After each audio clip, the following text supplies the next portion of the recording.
स्वामी प्रसाद मौर्य जैसे लोग ये बिन पैंदी के लोटे हैं। हिंदू की सहिष्णुता का फायदा उठाया जा रहा है और सनातन को जो है मिटाने जा रहे हैं। तो मित्रों का के मोदी कब इनकी लुटिया गोल कर देगा इनको पता भी नहीं चलने वाला। जो सनातन को वो गाली दे रहे वो उनको भारी पड़ेगा। वो ढूंढते हैं कुल्हाड़ी और उसके ऊपर कूद जाते हैं। 1984 में जिस तरीके से भारत में 400 सीट से ज़्यादा आई थी, दोबारा ही रिपीट होने जा रहा है। पहले राहुल गांधी को मिली थी, इस बार मोदी जी को मिलेगी 400 से ज़्यादा सीट।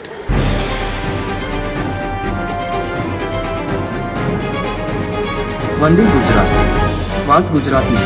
क्या सनातन धर्म को गाली देना एक फैशन बन गया है? राजनीतिक पार्टियां हिंदू धर्म को गाली देते हैं, हिंदू धर्म को अपमानित करते हैं। क्या राजनीतिक पार्टियों को हिंदुओं के समर्थन की, हिंदुओं के सहयोग की या हिंदुओं के वोट की ज़रूरत नहीं है? जैसे सनातन धर्म को कोसने और अपमानित करने की एक प्रतियोगिता शुरू हो गई है। कभी उदयनिधि, कभी कार्ति चिदम्बरम, कभी प्रियांक खड़गे, कभी बिहार के शिक्षा मंत्री, कभी स्वामी प्रसाद मौर्य और कभी केजरीवाल के नेता गौतम। ये सब के सब एक योजना के तहत अलग अलग समय पर इस काम में लगे हुए हैं। हम पूछना चाहते हैं, क्या सनातन धर्म को गाली देना इंडी गठबंधन की नीति है? इस बारे में देश के दिग्गज सोशल मीडिया एक्टिविस्ट, यूट्यूबर और हिंदुत्व की फायर ब्रांड साध्वी प्राची और काजल हिंदुस्तानी ने क्या कहा, देखिए वंदे गुजरात की एक्सक्लूसिव रिपोर्ट। स्वामी प्रसाद मौर्य जैसे लोग ये बिन पैंदी के लोटे हैं। इनका कोई वजूद नहीं है। जब तक भारतीय जनता पार्टी में रुके खूब मलाई रबड़ी चाटी, भाजपा बहुत अच्छी थी इनके लिए। जैसे ही भारतीय जनता पार्टी ने इनका टिकट काट दिया तो इन्होंने दूरी बनाई तो इन्होंने भाजपा के नहीं, हिंदू धर्म के खिलाफ अनर्गल प्रलाप किया। ये लोग बिन पैंदी के लोटे हैं भाई, इनकी चर्चा ना की जाए तो अच्छा है। अगर हिंदू धर्म स्वामी प्रसाद मौर्य की नज़रों में गलत है तो अपनी बेटी को एक राष्ट्रवादी पार्टी में सांसद क्यों बना रखा है? इसलिए कहती हूँ ये बिन पैंदी के लोटे हैं। जहाँ इनको रबड़ी की ज़रूरत पड़ती है रबड़ी चाटते हैं, और जब इनकी रबड़ी ख़त्म हो जाती फिर ये अनर्गल प्रलाप करते हैं। देखिए, जो सनातन को गाली दे रहे हैं ना, सनातनी उनको गाली देंगे। 2024 में आएंगे मोदी ही, अब की बार 400 पार होगा भाई साहब, चिंता ना करिए। सनातन धर्म पर आज से नहीं हज़ारों वर्षों से हमला होता आ रहा है।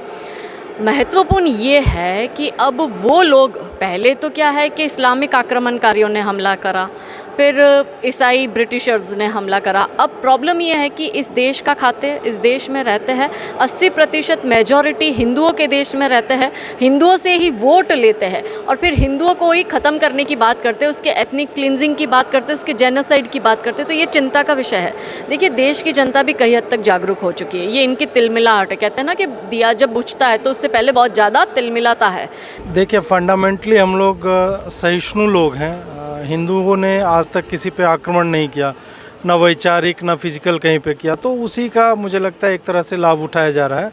और दूसरा ये भी है कि अभी पॉलिटिकल एटमॉस्फेयर जो है कंट्री का, उसमें जो लोग ये सब बात कर रहे हैं, चाहे स्टालिन हो या प्रियंक खड़गे हो, ये लोग हैं, इनको पता है कि इन सब बातों के अलावा इनके पास कहने के लिए कुछ नहीं है। इनके पास अब यही बचा है कि हिंदुओं को गाली दो तो 4 लोग उठेंगे, फिर उस पर कुछ कंट्रोवर्सी होगी, चर्चा चलेगी, तो इनके अपने लोग इकट्ठे होंगे, वो राइस बैग वाले हो गए या अन्य लोग जो हैं। तो ये चाहते हैं कि कम से कम वो जो धड़ा है ना, जो जिसमें मोदी इनफैक्ट उसमें भी घुसता जा रहा है, उनको भी बोल रहा है कि हम विकास कर रहे हैं, सड़क बना रहे हैं, हमें वोट दो। तो उनको लग रहा है कि उनको कॉम्पैक्ट एक इकट्ठा रखने के लिए हिंदुओं को टारगेट करेगा, तो वो पोलराइजेशन होगा। इसका और कोई पर्पस नहीं, इससे हिंदुओं को कोई क्षति नहीं पहुंचने वाली है, क्योंकि मोदी बहुत चालाक है। वो कहते हैं ना, वो आप लोगों के ही ऊपर वो गुरु फिल्म है ना, गुजरात के ही अंबानी जी के ऊपर है, तो उसमें एक डायलॉग है अभिषेक बच्चन का कि बनिया हूँ साहब, सब कुछ नाप तोल के बोलता हूँ। तो मोदी तो वेट कर रहा है ना। 2014 में उसको चाय वाला बोला, देखिए कैसे घुमा के मणिशंकर अय्यर को मतलब उसकी पार्टी 44 पे ला दिया। 19 में चौकीदार चोर है बोला, देखिए क्या स्थिति हुई। तो इस बार का चौकीदार चोर मोमेंट और वो वाला चाय वाला मोमेंट यही है, सनातन पे हमला। और ये मैंने जिस दिन बोला था उसी दिन मैंने कहा था कि इसका इम्पैक्ट मोदी बुनाएगा, सनातन को जो है मिटाने जा रहे हैं। तो मित्रों का कि मोदी कब इनकी लुटिया गोल कर देगा इनको पता भी नहीं चलने वाला। मेरे हिसाब से जो हमारी ऑपोजिशन पार्टीज़ जिसको बोलते हैं, अब उन्होंने जो अलायंस बना लिया है, उनके हर चुनाव के पहले they have a very remarkable strategy. वो ढूंढते हैं कुल्हाड़ी और उसके ऊपर कूद जाते हैं। 2019 में भी उन्होंने यही किया, 2014 में भी यही किया। मुझे लगता है उन्होंने इस बार फिर से वही काम किया है। और शायद प्राइम मिनिस्टर मोदी भगवान के वो चोज़न चाइल्ड हैं, क्योंकि वो कुछ अच्छा करे या बुरा करे, ऑपोजिशन पार्टीज़ उनको परोस के इलेक्शन पे इलेक्शन देती रहती है। So he is I think the chosen child of God, which is great for him. आप अगर ठीक तरह से क्रोनोलॉजी समझते तो पहले राहुल गांधी ने शुरू किया था हिंदू अलग है और हिंदुत्व अलग है। तो उन्होंने हिंदुत्व को हटा देने का, हिंदुत्व को नाश करने का बात उन्होंने किया था। एंड अकॉर्डिंगली वर्ल्ड लेवल में अमेरिका में वहाँ डिसमेंटलिंग ग्लोबल हिंदुत्व कॉन्फ्रेंस का प्लान चल रहा था। जब वो फेल हो गया तब उनको लग रहा आज हिंदू और सनातन को सेपरेट करना चाहिए और सनातन को ब्राह्मणिज्म से जोड़ के एक अलग सेपरेटिज्म का प्लान वो चला रहे हैं। मुझे लगता है उनका प्लान बहुत बड़ा है और हमको एकजुट होकर इससे लड़ना पड़ेगा, मुझे यही लगता है। एब्सोल्युटली इफेक्ट होगी। उन्होंने जब उन लोगों ने जब शुरू किया था उनको लगा था कि तमिलनाडु में कुछ फ़ायदा होगा।